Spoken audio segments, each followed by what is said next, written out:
reincarnation, Hebrew kingdom building.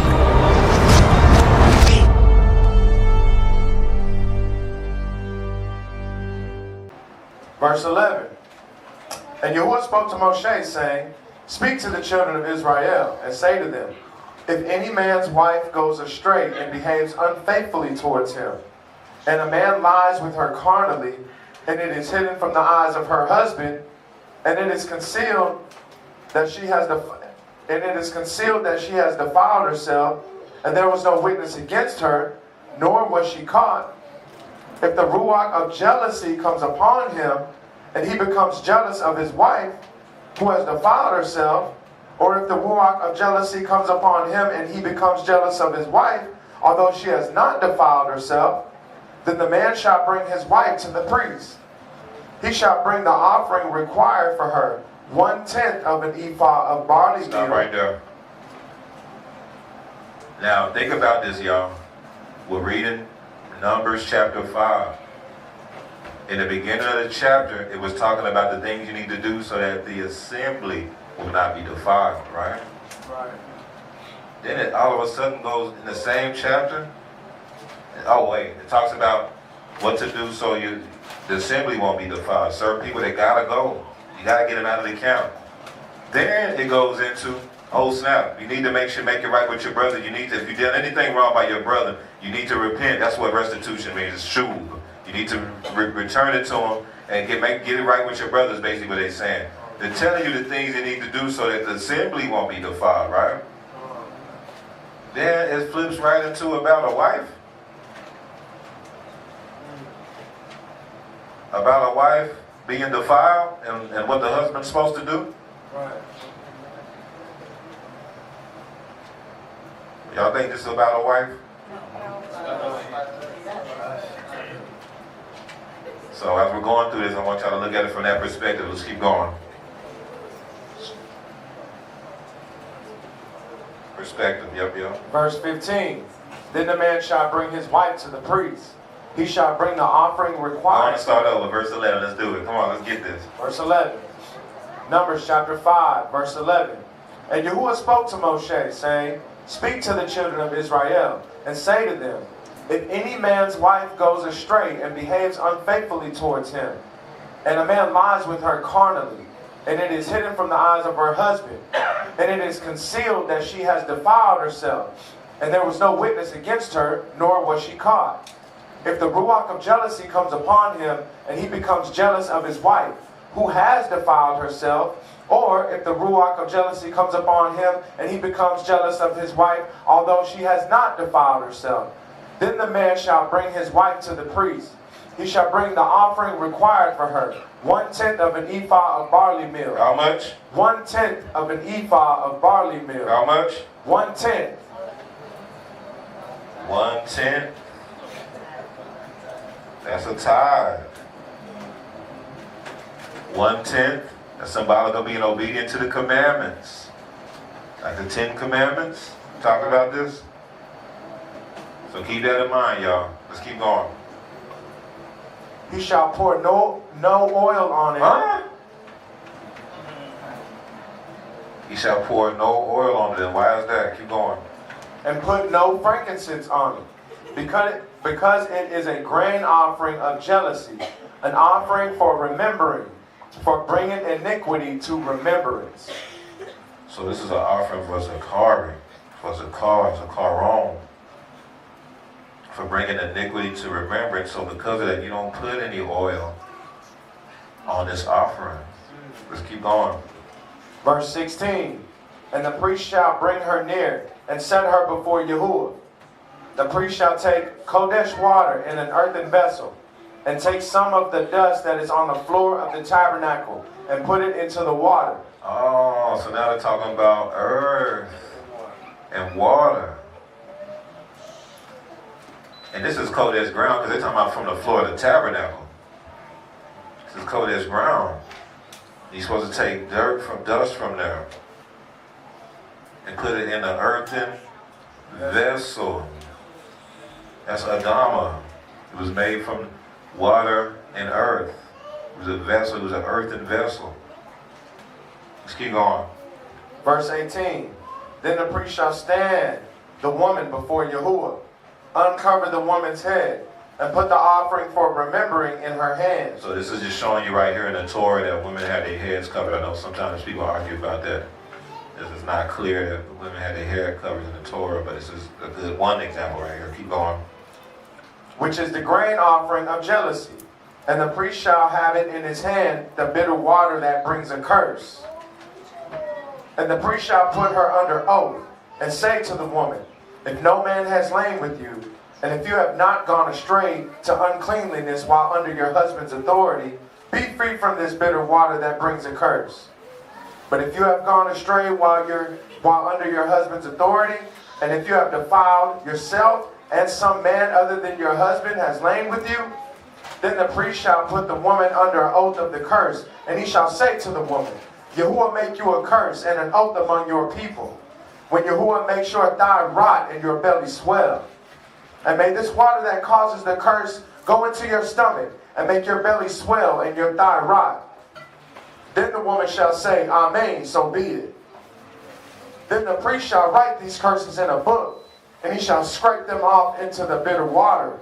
And he shall make the woman drink the bitter water that brings a curse. And the water that brings the curse shall enter her and become bitter. Then the priest shall take the grain offering of jealousy from the woman's hand, shall wave the offering before Yahuwah, and bring it to the altar. And the priest shall take a handful of the offering, as its memorial portion, burn it on the altar, and afterward make the woman drink the water. When he has made her drink the water, then it shall be, if she has defiled herself and behaved unfaithfully towards her husband, that the water that brings a curse will enter her and become bitter, and her belly will swell, and her thigh will rot, and the woman will become a curse among her people. But if the woman has not defiled herself and is clean, then she shall be free and may conceive children. So there's a testing that goes through, that the bride has to go through when the husband is jealous. When a ruach of jealousy comes upon the ish, there's a test that it takes the bride. There's a testing that happens to the bride, to see whether or not they are defiled or not. And if they are not defiled, they will be free to be fruitful. You see what I'm saying? They will be free to conceive children. But if the wife, the assembly, the wife is defiled, they will be rotten. The belly will swell. It's a stopped up assembly, like we just talked about. Right? It's a stopped up assembly. The water ain't flowing through there right. The belly will swell. And it will inhibit the assembly from being able to be fruitful. For being able to be a fruitful assembly. To be fruitful and to multiply. That's why in the beginning of this same chapter, it seems like it's talking about two totally different things. I'm supposed to talk about the same thing. The first thing they talk about is you have to remove the people who can defile the body. You have to remove them. It will inhibit you from being able to be fruitful. Even in a tree, any fruit tree, you have to cut off the dead parts. You have to cut off the parts that are defiled in any fruit tree that you have. Because it can corrupt the whole tree. It'll inhibit the tree from being able to be fruitful, right? If you get a branch that's dead on a tree that's doing well, and you don't cut that branch, what'll happen? It'll spread. It can defile the tree. Eventually, it takes a long time, but it can do it. It'll defile that part of the tree, though. You give it enough time. And then when the next year goes around for that tree to bear fruit, it'll literally inhibit that tree from being able to bear fruit on the same level. Right. Yeah, we got 2 fig trees. We got one fig tree that just bears great fruit every year. All praise to the Most High, beautiful, tasty fruit. It's 2 trees, 2 of the same tree. They fig trees. One does great every year, and the other one I don't know. It bears a whole lot of fruit, but it don't never get right. You know, we don't do nothing to it. So I guess, you know, some people are like, maybe you got to fertilize. Do you fertilize it? Do you water it? Nah. Well, that's why. Well, the other one I don't do that. It's 2 every year. Hundreds and hundreds of figs every year. But you know, it might be just, you know, it just shows you how it is with trees. Like there's things you can do so that it can bear fruit. And one of the best things you can do is cut off the bad parts. You got to. Just keep going. Is that the end of it?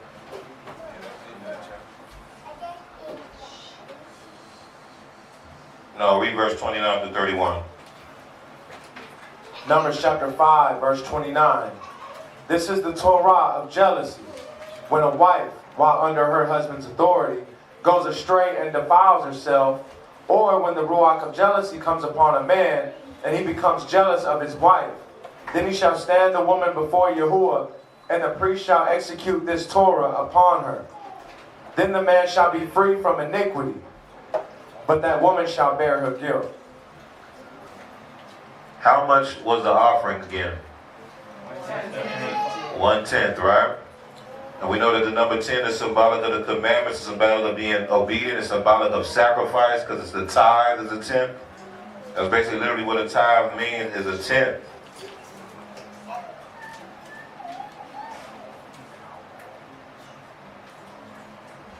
We're going to go to Exodus 20. This is the what? 10 Commandments that we're reading.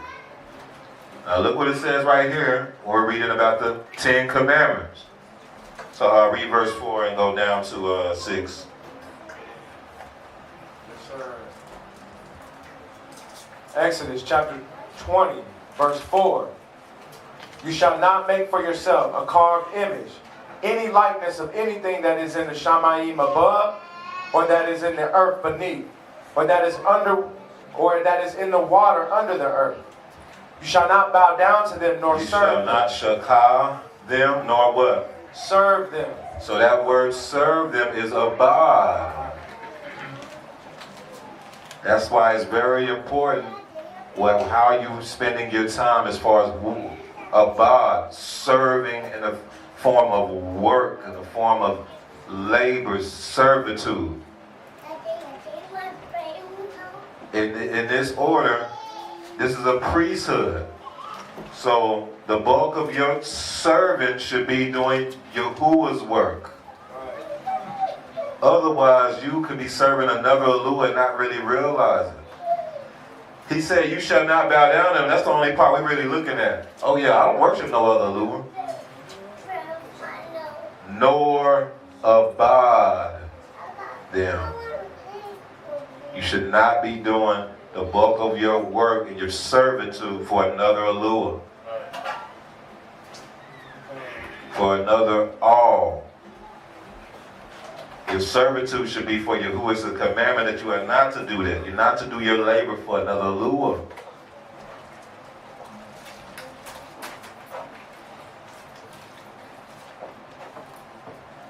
Why does Yahuwah say that? Why? For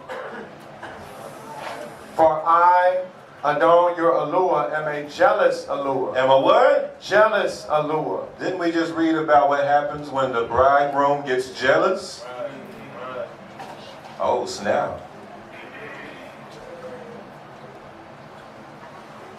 He said, I'm a jealous Alua, visiting the iniquity of the fathers upon the children to the 3rd and 4th generations of those who hate me, but showing mercy to thousands of those who love me and keep my commandments. Who love me and keep my commandments. Yahuwah said he's a jealous Alua. Right. He already gave it away. He's the jealous bridegroom. Right, yeah. He done already gave it away. He even gave you a hint to say that you got to offer a 10th, which is symbolic of the 10 Commandments. So, you go back to the 10 Commandments, he's telling you, don't serve nobody else. Didn't we just read in the previous chapter about how you got to abide Yahuwah and serve Yahuwah? In Numbers 4, then it goes to the Numbers 5, of the jealous husband, of what he'll do if you basically serving another Alua. Your work is going to something else other than me? What? You could make Yahuwah jealous. Right. And he'll put you through a series of tests to see where your devotion is. That's what that's about.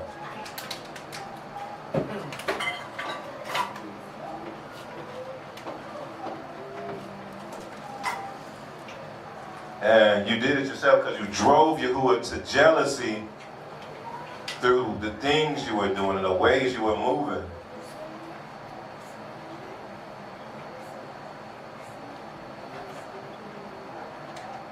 We're in the days of the Omer count. We're in the days of the Omer count, right? Y'all skipping, man. Y'all cheating.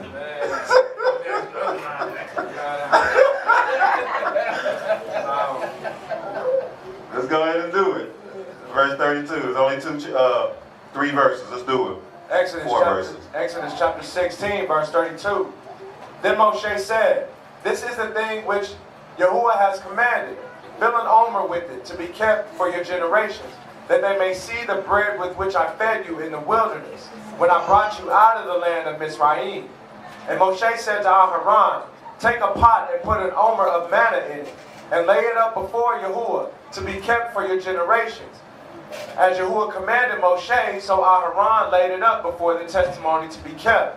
And the children of Israel ate manna 40 years, until they came to an inhabited land. They ate manna until they came to the border of the land of Canaan.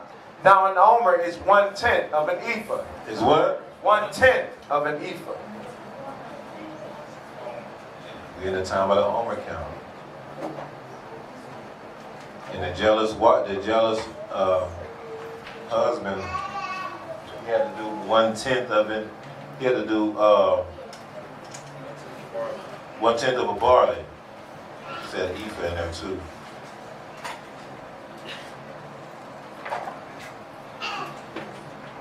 Verse.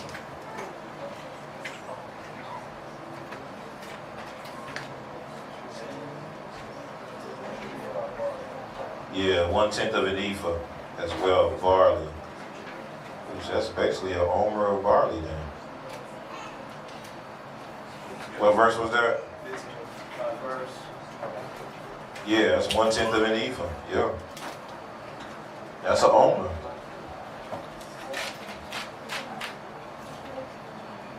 It's the same thing.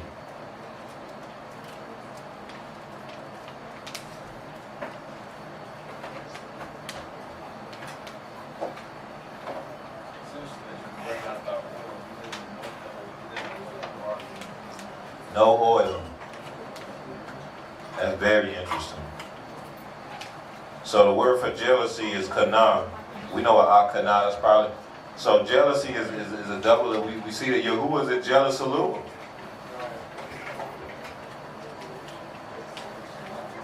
Jealousy you can be jealous in a righteous way and jealous in a wicked way. It's kind of like anger.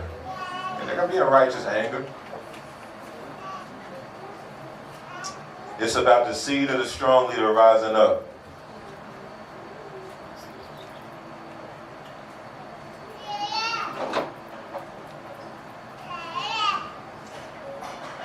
Talked about this earlier, the ruach of jealousy.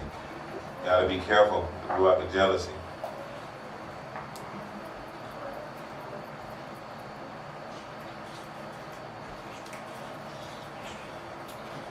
The ruach of jealousy can defile you. And it's in this assembly. It is in this assembly.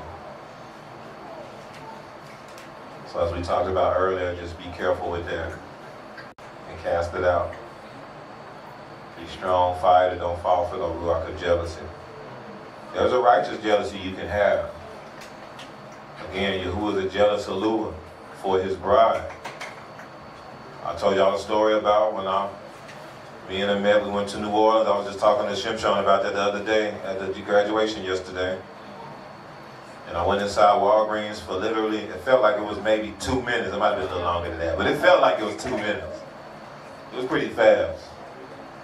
It was Walgreens at CVS.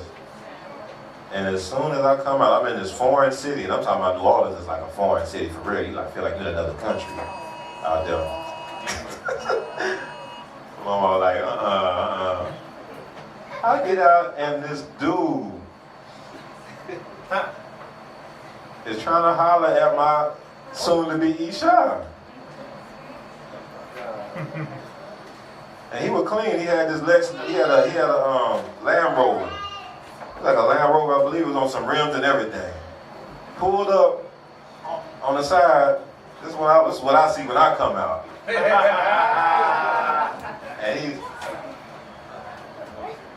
I see a mess. She got the mirror. She's trying to mind her business. She's trying to do something with her face or something she was trying to do in the mirror. And for real, I just got overtaken by zealousness. I got overtaken by anger. And so I came at him.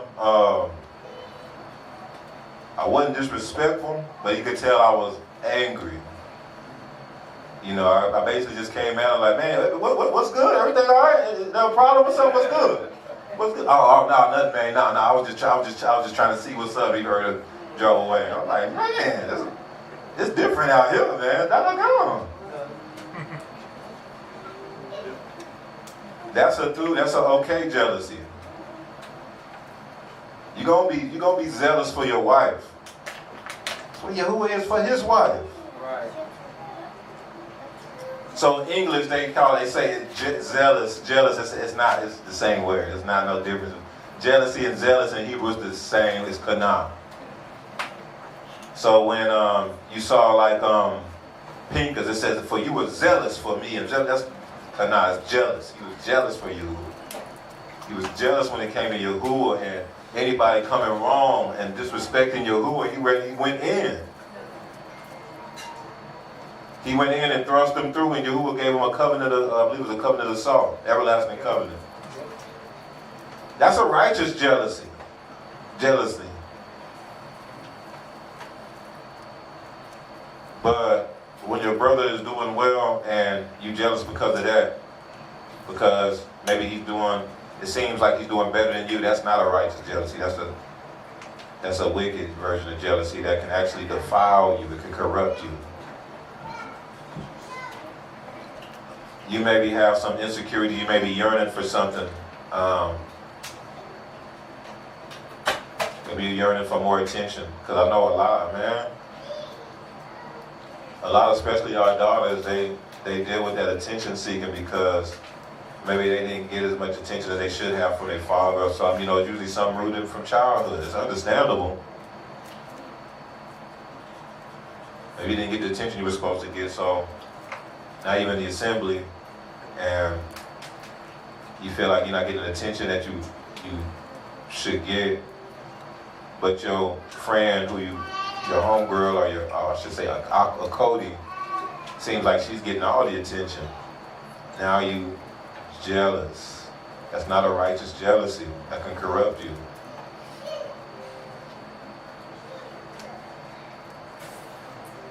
It's a ruah. Talks about it right here in Numbers 5.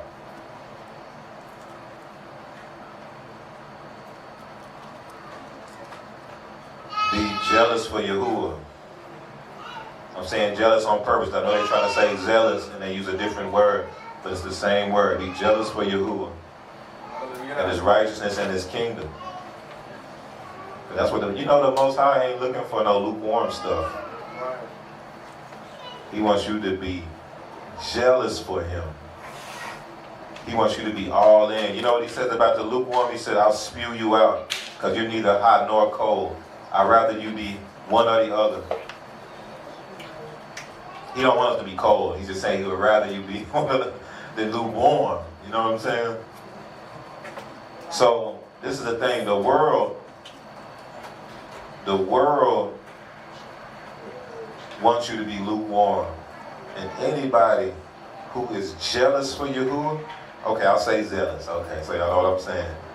Zealous for Yahuwah, you're going to be looked at as he's an extremist. Right. If you lukewarm, they actually will tolerate you. You can be an Israelite and everything. If you're a lukewarm Israelite, you can actually still be all right in the world.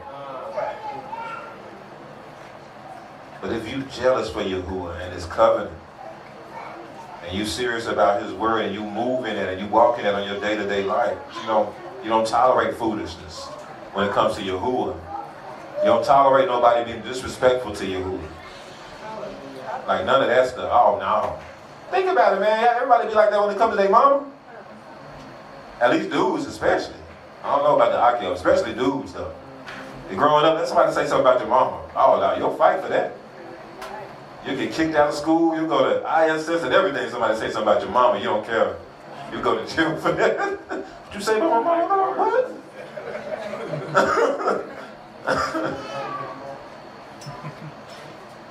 That stuff is real. But somebody can talk crazy about Yahuwah. Your spouse blaspheming the Most High on a daily basis. And you sitting there like, it's okay. It's okay, he's just, it's just. Now let me rewind. I should have said that. Let me rewind. I'm not saying to go to rebel against your spouse though. Let me make that clear. I'm not saying to try to thrust through your spouse or something, because you're like, well, I'm supposed to be jealous for the Most High. You know what I'm saying? He was blaspheming the Most High. But you can set a standard to where you do not tolerate disrespect to Yahuwah in your house. There's a way you can do that with, especially I'm talking to Akio, because now the Akim, that's different, because you're the head. So that should be no question. That should be never tolerate no disrespect to Yahuwah in your house. Most High will put that on you real quick. If you tolerate disrespect to him in your house, even if he shall not in the truth, and she do something, just say something disrespectful about Yahuwah, you got to check that on the spot immediately. Or the Most High can look at that as you on that. See what I'm saying? I feel it's a lot more sensitive. It's a lot different. Because the man is the head, and he's being disrespectful, you got to let him know that you're not going to tolerate that.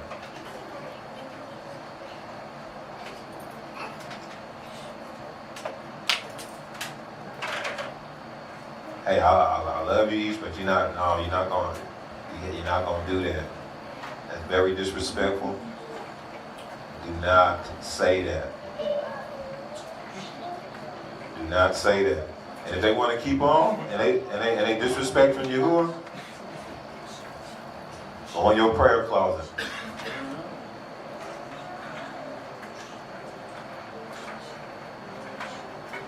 But be jealous for Yahuwah. Be zealous for his covenant. Be jealous about this kingdom. Be zealous about this kingdom. You gotta be the same way when people talk crazy about them, try to talk crazy about the Melech King. You gotta be zealous for this kingdom, man. They try to talk crazy about Yahuwah's people. Saying stuff you know ain't true.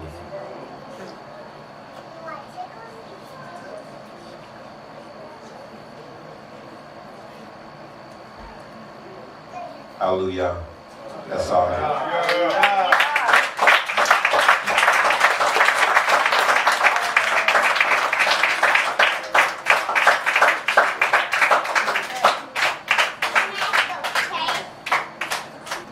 All right, y'all. That's something I forgot.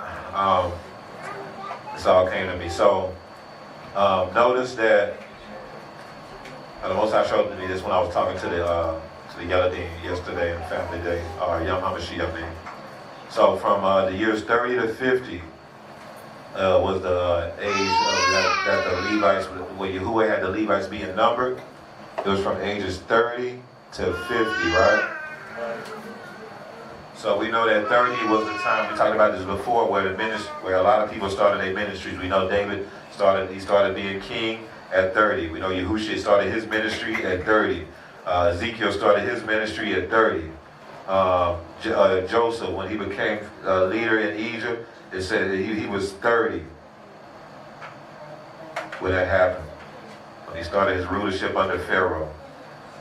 So 30 was a time when the priests started their ministry. And then it ends at 50. Ends at 50. So we got 3 symbolizes resurrection, right? That's the third day. The waters are split and the land appears. And then you also have 50, from 3 to 5, which is restoration. It's about redeeming land, right? 5, the Jubilee. It's about redeeming land. It's about restoration.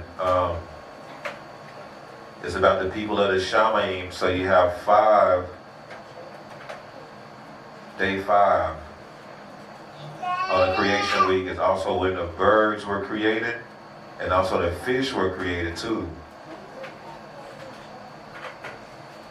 And so again, that just goes back to the Shamaim and then the Maim, the heavens and the seas. And I know technically the birds, they're not actually in the heavens, but it does say that the birds fly in heaven, and the scriptures does say that the waters gather abroad, they call Shamaim, heaven.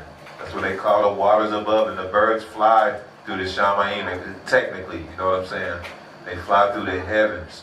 So that makes sense of why, Most High was just showing me just now in prayer, that makes sense of why the Ruach HaKodesh is symbolized by the bird, the Ruach HaKodesh is symbolized by the dove.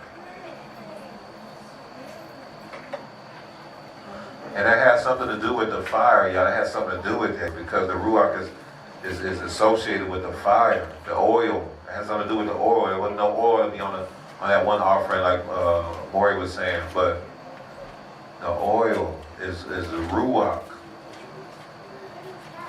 And that's what caused the fire to be burning. And so I'm going to have to pray on that, and y'all let me know if maybe y'all, I can get y'all something on that, but it's something.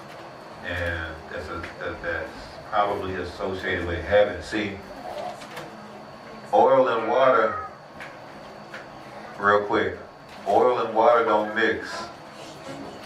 Oil is separated from water.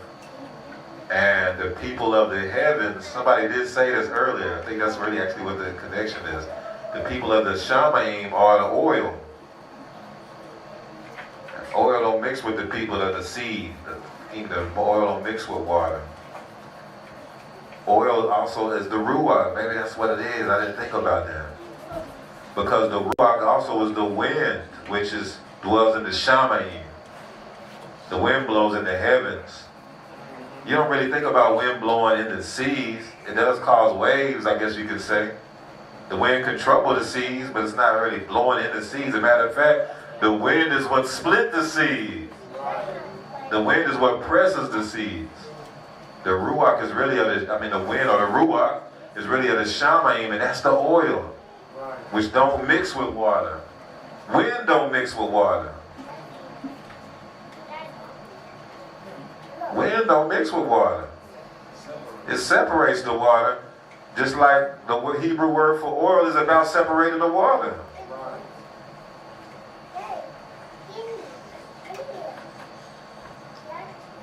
But yeah, y'all let me know if y'all, this all just came to me just now, so y'all let me know. I'm sorry, show y'all anything on that too. Oh, go ahead, but not Yahoo. It's Ruach HaKodesh. Oh no, we need the microphone. I was going to say, it's like Ruach HaKodesh, so that's also set apart, like the set apart Ruach.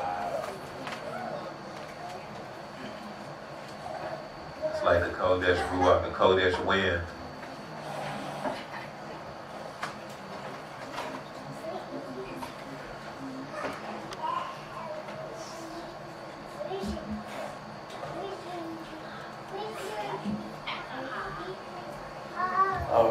So, I'm just thinking on that. Because day 3 is day 2 and 3. Yeah, day 3 is when the waters are separated from the waters. It's really day 2 and 3. The waters are divided. And then day 5 is when the birds were created to live in the Shamaim in a sense, or to dwell in the Shamaim. And the fish were created to dwell. Because even time was created on day 5. Time wasn't created on day 6. Anyway, hallelujah.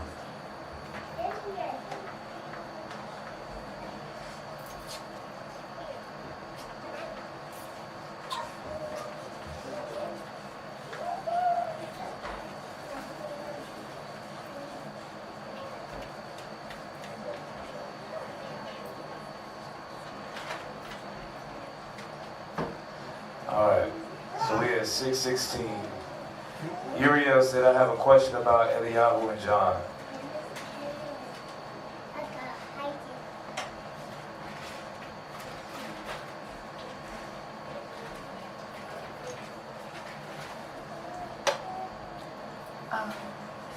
So I just have a quick question. So I just want to make sure I understand, and this ain't like some deep meaning I ain't catching. So John was Elijah, like he came back as him. Well, well, let's see what the scriptures say. Let's just, you know. That's Matthew 11. You know what Matthew 11 did.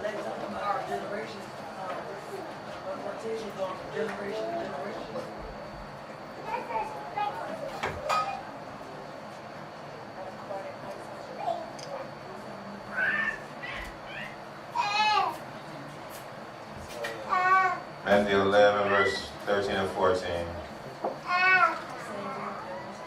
I'll read it. So it says, for all the prophets, Yahusha speaking, for all the prophets in the law prophesied until Yahuchanan. And if you are willing to receive it, he is Elijah who is to come. So what are your thoughts on that, Uriel? That's what the scriptures say. Yeah. Okay. Christian. Oh, she already gave the mic back that fast, huh? No.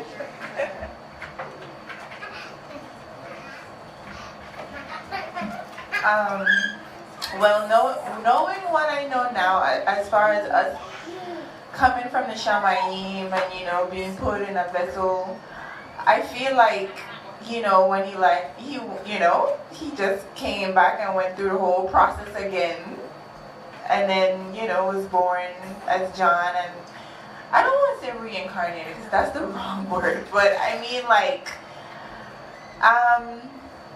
yeah, just like how we were born, you know, we had to come down and we was put in a body and then we grew up again. So I feel like he do life twice. Yeah, then, Survey says. I feel all praise to the Most High. I'm with you. You know, and they talk about regeneration and things like that in the scriptures. You know, but yeah, no, that's very, very, very interesting. Matthew 19:28 it says, so Yahushua said to them, surely I say to you that in the regeneration, when the son of Adam sits on the throne of his glory, you who have followed me will also sit on 12 thrones, judging the 12 tribes of Israel. So that will happen in the regeneration. So, you know, it's Matthew 19:28. So, you know, we eternal beings from the Shamayim, you know, there's just some things to look into. Yeah, he say,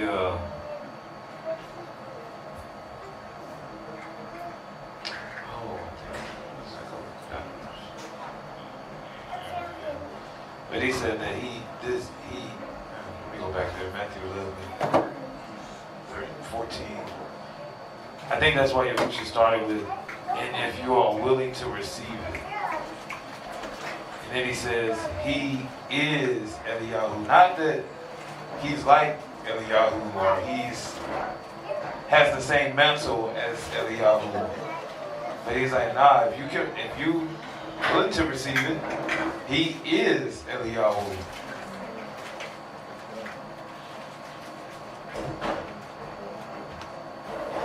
Did your question get answered? Yeah. I guess everybody feels how I feel. he just came down from the Shamayim again.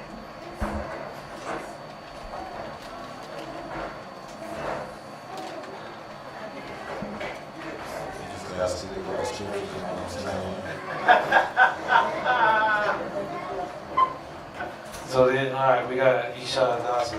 And I'll prayerfully we'll go deeper into that. We've been talking to the Melakim about it, me and Roy Manu, and most High Willing was working on some things to bring out on that very topic. So most High Willing will be able to bring that out soon.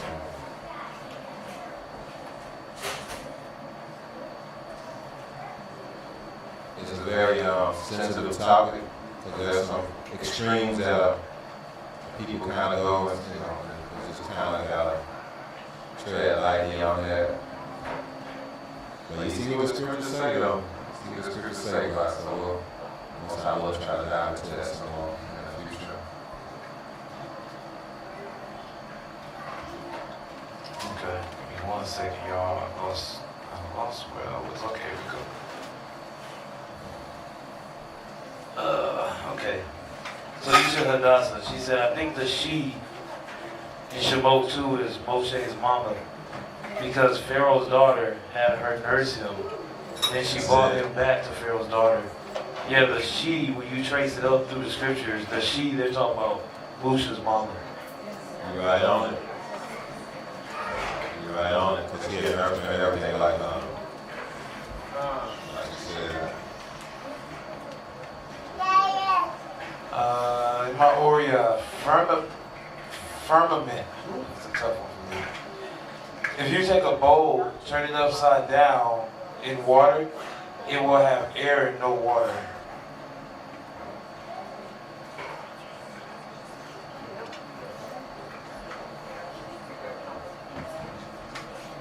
Oh yeah, God.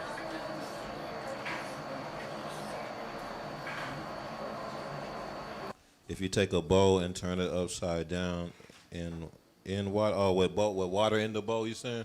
No, you just take a bowl and Oh, while the bowl is inside water? Oh. that's like the firmament. Ah, snap. That's interesting. That shows how air and water don't mix, just like oil and water don't mix. Sound like your dreams, yeah?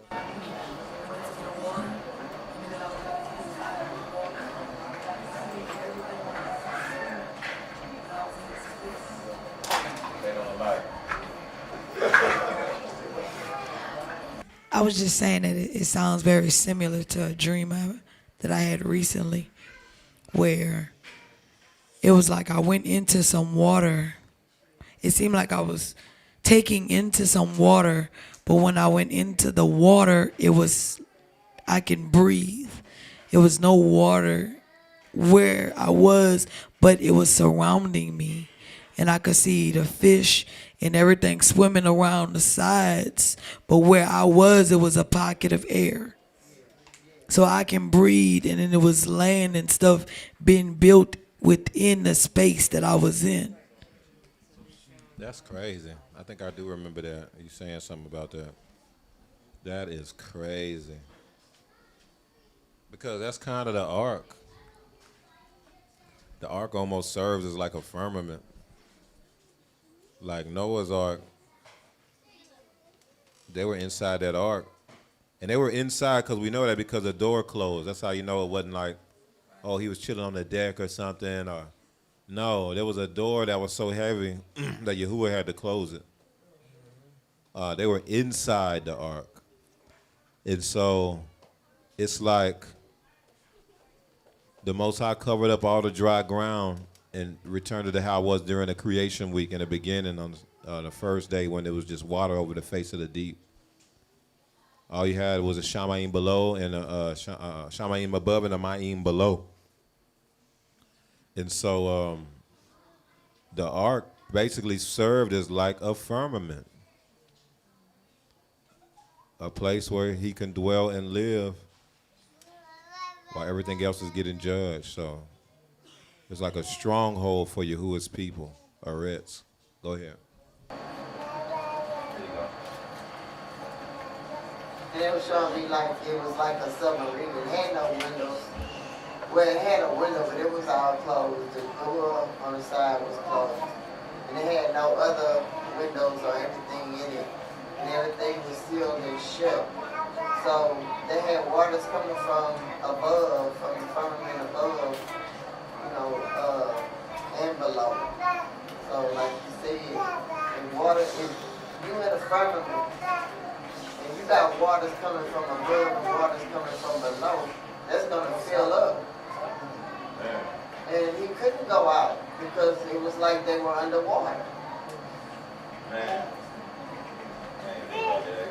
Until it started submerging.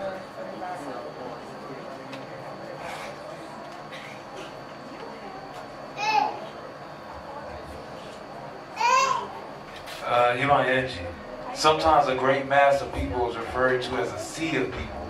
Yup. Yup.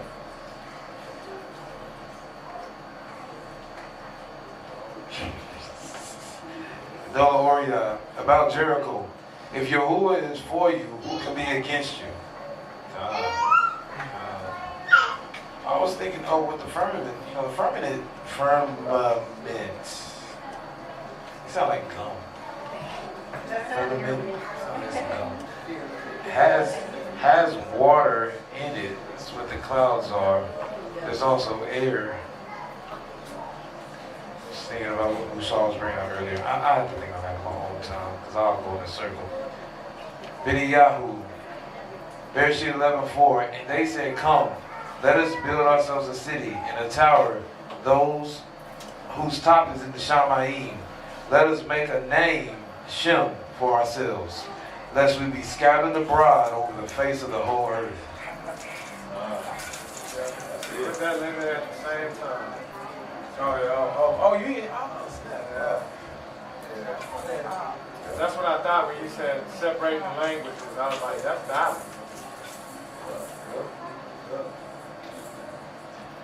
I put, so tongues is a sign of dominion being given to the nation. Why did I do that? Anyway, I can't remember. What did I say? You said tongues. Busha. Yeah, Busha. Oppression, to press the nation, or seed is pressing the nation. No, that's not right. No, Musha, the way he explained Musha. I had to go back to it. Hold on, man, because let me look at that. Go to my notes real quick. Musha, the splitting of the waters by the ruach, by the wind.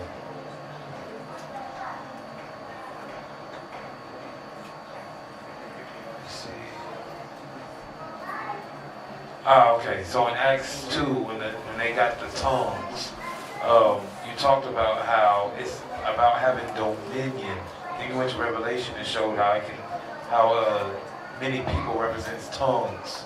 So now the Talmudim are up there speaking a tongue, and everybody from these nations is hearing this one language. They're hearing their own language. So it's like, man, when you're starting to hear tongues being spoken, it's a sign of dominion, because right after Acts 2, like you mentioned, they went and started taking over stuff. They went and started crushing nations. That's right.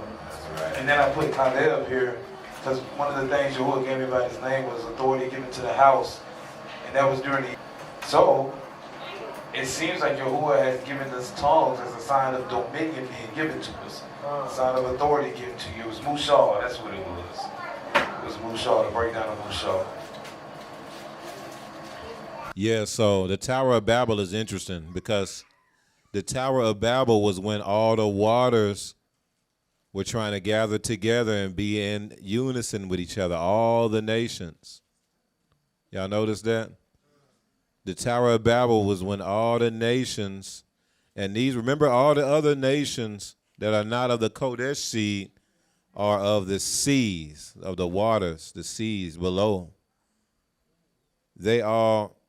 Like Yahuwah literally said that in the scriptures that they would be able to do anything if they stayed together. Like there wouldn't be anything they couldn't do. So that's why y'all heard all this stuff about the one world government. The one world government is it's always coming out. Everybody always talk about that because the scriptures talk about it.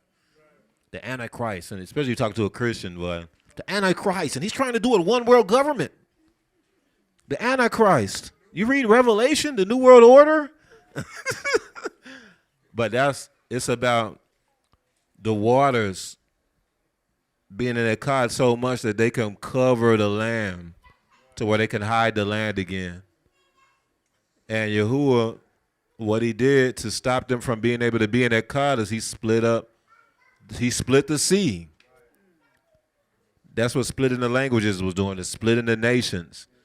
Splitting the languages is literally synonymous with splitting up the nations. It's literally synonymous because that's how do you think nations are separated the way they are is by the different languages. Yeah, when I lived in Europe, it's a little harder to understand here in America because it's a little bit more of a kind of like a melting pot, but everybody speaks English.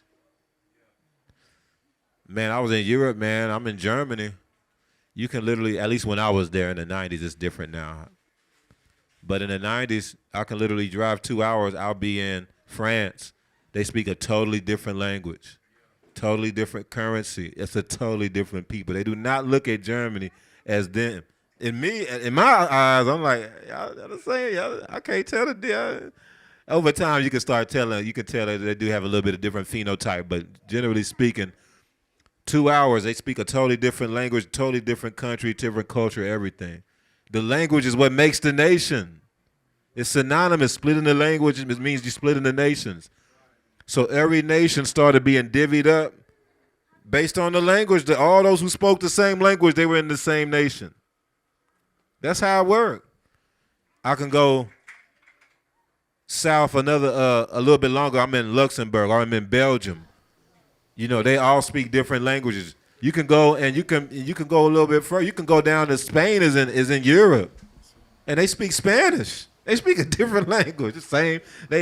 It's like driving from like Texas to Atlanta. You in Spain. Over here, you in the same country. You still, you know. But over there, you hit the highway and you crossing the different languages, different countries, just like that. You know what I'm saying? It really puts things into perspective of how the language makes the nation. It's like, why are y'all not united? All I gotta do is read history, man. France used to fight against Germany all the time. Wars, you know, World War II, when Hitler, he went up and he took over France at one point in time, went and invaded Belgium. You know, you got Poland too on the other side. They speak a totally different language. These are all border countries. And then you have Russia. So Russia is the biggest one, and Malek Yehusha brought this out, which is crazy to me. Russia is based off the Hebrew word Rosh. They're the first. They're the head of the European nations. So they're the biggest ones. They're the Rosh. That's what you know, when you talk about like the Caucasian and all that. You know, that's what they started Russia. They're the beginning of the European nations. And Yahuwah did something. He split them up, man. He split them nations up. And they all speak different languages now. It's interesting, but even the Russia and Ukraine, well, that stuff confusing me. I'm like, man, y'all like the same people to me. Y'all look exactly the same. They bordered together and y'all warring with each other. And I do believe, I don't know for sure, I do believe Ukrainians like have their own languages. So I don't think they speak the same as the Russians do they? Yeah, they border right next to each other. It's pretty interesting, but that makes sense now biblically why the waters also means languages, I guess is my point. Because nations and languages are synonymous with each other, but also the more Manu's point, it also really shows the importance of language and how the other side of it is unison in language means dominion. That's what they were trying to do in Babel. They were trying to have a certain level of dominion, and Yahuwah wasn't cool with that. He said, basically that there's nothing that they wouldn't be able to do if I don't do this. And so he split their languages. What did Yahuwah do when he scattered Israel? Think about it. What did Yahuwah do when he scattered Israel? When he scattered us to the four corners of the earth? Do y'all know how powerful it would be if we all spoke the same language? We don't even get along with each other right. You talk to the Israelites in Jamaica, they don't like the Americans. We speak kind of the same language, but kind of not, you know. You deal with the, Northern Southern Kingdom. It was about language too. They said whoever says Symbolism this way, cut them down. That was all about language. You go to Dominican Republic and they speak Spanish. And then you got Haiti right next door. It's the same island. Same island, but you got Haiti on one side, Dominican Republic on the other side. They the same people. These are Israelites. Both sides, they came from the slave ships. That's why they're there. They were taken into captivity and brought there on slave ships. One was on one side of the island, the other on the other side of the island. They're Israelites. But the Haitians speak French, a broken French, and the Dominicans speak Spanish, so they don't even like each other. Let's tell you how powerful language is. Dominicans don't deal with French, Haitians, and they sure don't deal with black folks in America. They don't like black folks in America. They actually more identify with, they'll purposely say I'm not black.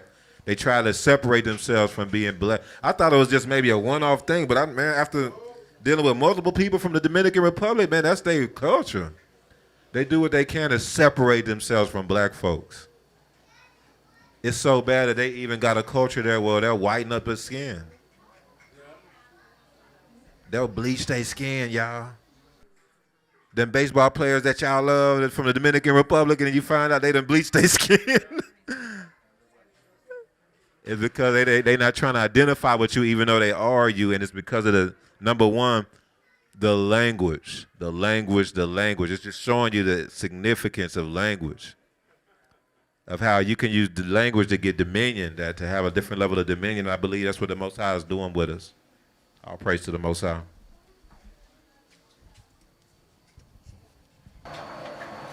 So Sheer said, wait, why would it be a bad thing for them to be scattered?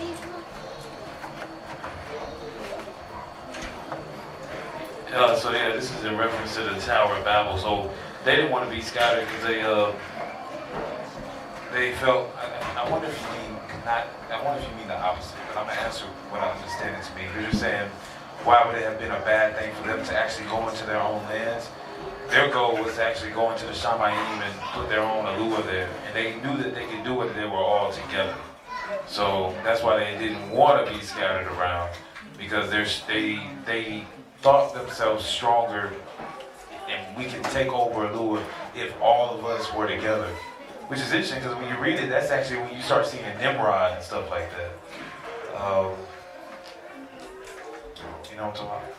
Yeah, there's another name that he's known by too. Yeah. But he, a lot of people say he's the same person as Gilgamesh. Yes. But there's another name I thought too. But it's in the King's chat. I'll go find it. But did that make sense? Okay. Yeah, and I want to land back. So the scattering of the they didn't want to be scattered also because so Nimrod is the one who brought the nations back into the covenant with the marine kingdom too.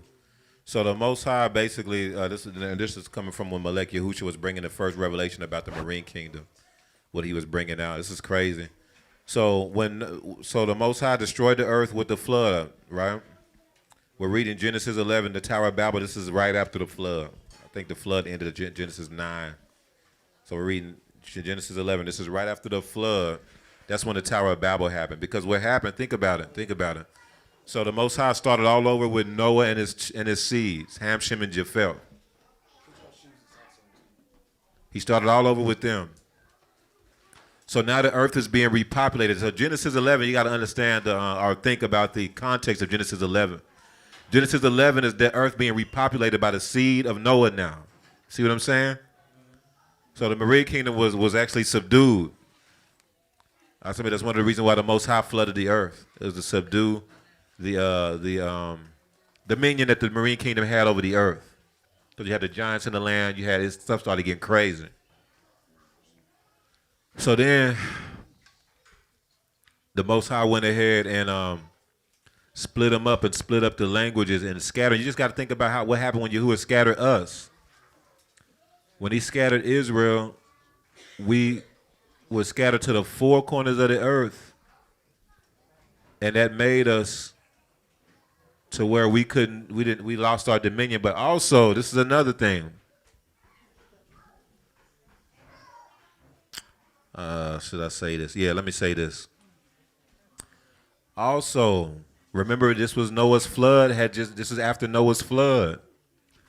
Why were they building a tower up to the heavens? They were trying to divert judgment from Yahuwah. They didn't trust Yahuwah. They didn't want the flood to happen again. They were trying to divert, or trying to, in their own power, instead of just being obedient to Yahuwah, just keeping his commandments, they're like, let's build a tower to this Shamaim. Let's work together. Let's not scatter, because if they scatter, now you're exposed to Yahuwah's judgment if you do wrong. See what I'm saying? So it was a way to try to dodge another flood coming again as well. That's just another way to look at it. Trying to do things in your own power. The nations are doing that today. Why do you think they're trying to go to space? Why do you think they're trying to go to the moon for real? Why in the world would you be, what is the use of that? Yeah, what? Billions of dollars, y'all. NASA, billions of dollars of tax money to try to figure out a way to go to space. No, that's the Tower of Babel. That's all that is. It's the Tower of Babel. Y'all know that this is Torah portion NASA, huh? It's Torah portion NASA is the Torah portion that goes into the different things with Bamidbar 4 and 5. But some people say that NASA means deceiver. I got to look into that. I haven't seen that. Yeah, I haven't. Yeah. But the reason why this isn't just, y'all know that wasn't just America trying to go to space. This is the nations.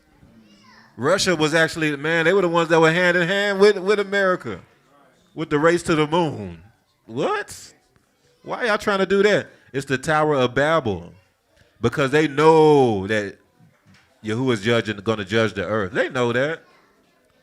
Y'all crazy if y'all don't think the nations don't know that Yahuwah's going to judge the earth. Think about it, y'all. The nations are giving over to Hasatan. Remember the scriptures talk about how Hasatan knows that his time is short. So the nations know their time is short. Y'all see that? Because they in covenant with Hasatan. They in covenant with the marine kingdom. So that, yeah, Hasatan showed them that stuff. Man, they know a lot of Ruachal things. Y'all, we were at that conference. They know a lot of Ruachal stuff, y'all. Don't think they just dumb, the nation. They know a lot of stuff. They just know about measure. And so they're trying to figure out a way. So this is what they try to tell y'all. Listen, I got to read between the lines. And I'm going to stop here. I've been talking a lot, y'all, but I'm going to stop here. Global warming. Global. So we got to find alternative ways and alternative things to do because the way there's a hole in the ozone layer, and what they're trying to tell you, they know the Most High about to destroy the earth. They know that, so they try to mask it in global warming. Oh, it's because we drive too many cars. It's because this. There ain't nothing you're gonna be able to do to divert. You think to stop driving cars, that's gonna divert Yahuwah's judgment? Like, are you crazy? So you got rich people are already on top of this. Rich people, they are already like, why do y'all think Elon Musk is like this? Yeah, we're going to do a space station in southern Texas. They trying to divert the judgment. They hoping at least the billionaires can get out, who got enough money to get on a spaceship or something. And Most High probably laughing. Most High probably laughing, man. It's the Tower of Babel all over again.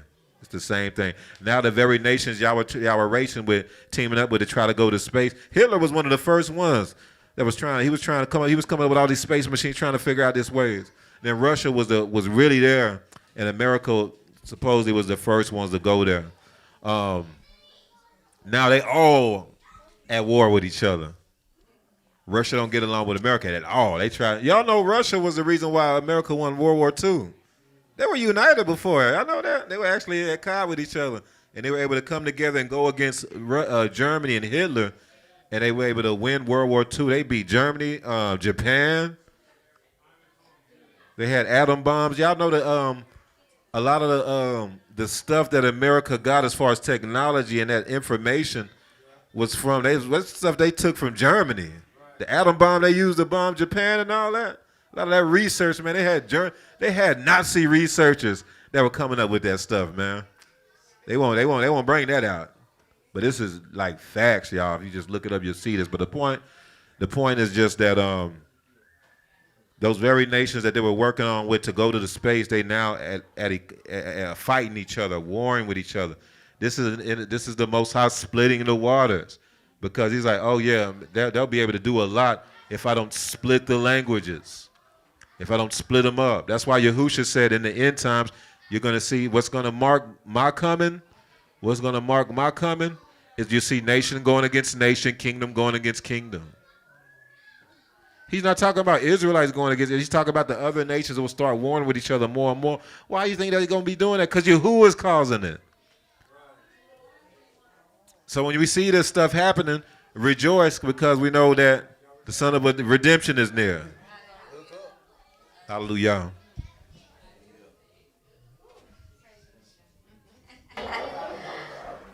Well, I was going to say that's a testament to, you know, how people always say, well, you know, Torah didn't really come into play until Moshe, right? But they knew Torah. And you can tell that they knew Torah because they knew that going against Torah, they were going to be scattered, which is why they were trying to prevent their own judgment. So that's even a testament to show that Torah has been established since the beginning, and they knew what it was. Yeah, that's real. And it's Hammurabi. Hammurabi. Nimrod and Hammurabi. It's one of those debatable things, but when you look, they're in the same place in Africa. I don't want to say Africa. That whole area is Africa. It's like it's not the Middle East. It's Africa. The whole area is Africa. They're in the same place. When you look at their history and stuff, so he went by different names, and I'll tell you why I was saying this is significant. Well, I think it's significant. Nimrod, Hammurabi, Armaphil. Genesis 13, Armaphil, King of Shinar. All the same people. But knowing that shows you the will that they had to resist Yahuwah. Because Hammurabi, man, the military still uses his stuff. The Hammurabi Code. Yeah, absolutely. So, you know, when the Bible's saying, like, man, why did they want to be scattered? They didn't want to be scattered for all those reasons, and they were serious about it.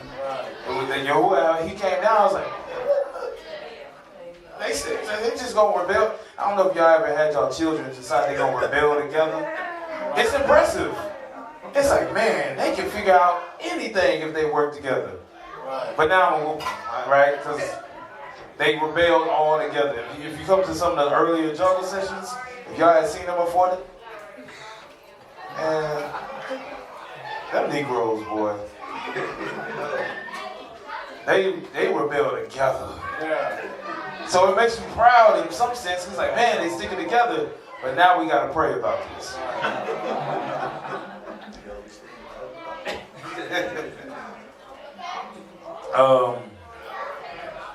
Alright, so we probably like, let's see here. We're at 7:24. Okay, so 7:24. 7:24. Oh, I'm in the wrong check. Hold on. Okay.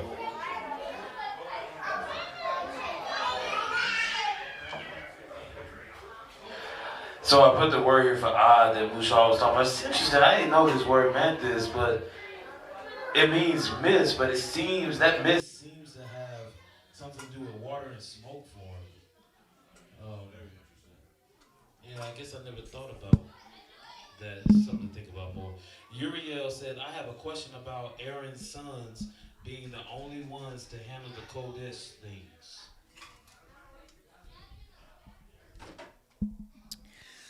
Oh man, I don't remember.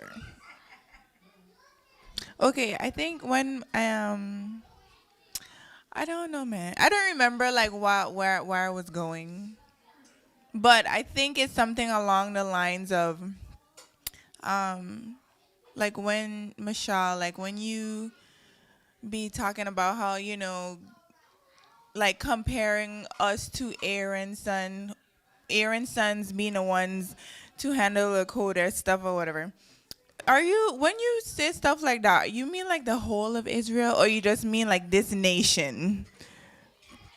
Like, who would be Aaron's son in this time? Would it be Rebirth? Right. Yes. Yes. Nah, I'm playing. Nah. So Aaron is he's the high priest.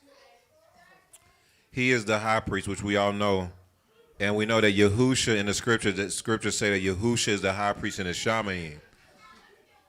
So what's that showing is that Aaron is symbolic of Yahusha. That makes sense.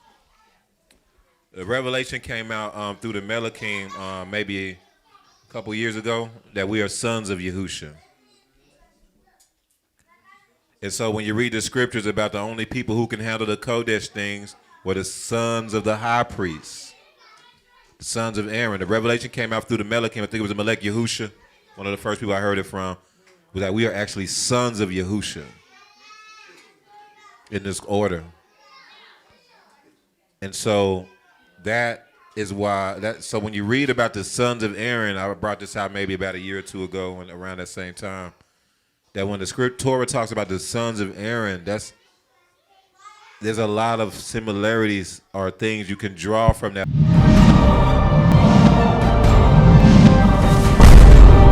Rebirth of a nation. Hebrew kingdom building.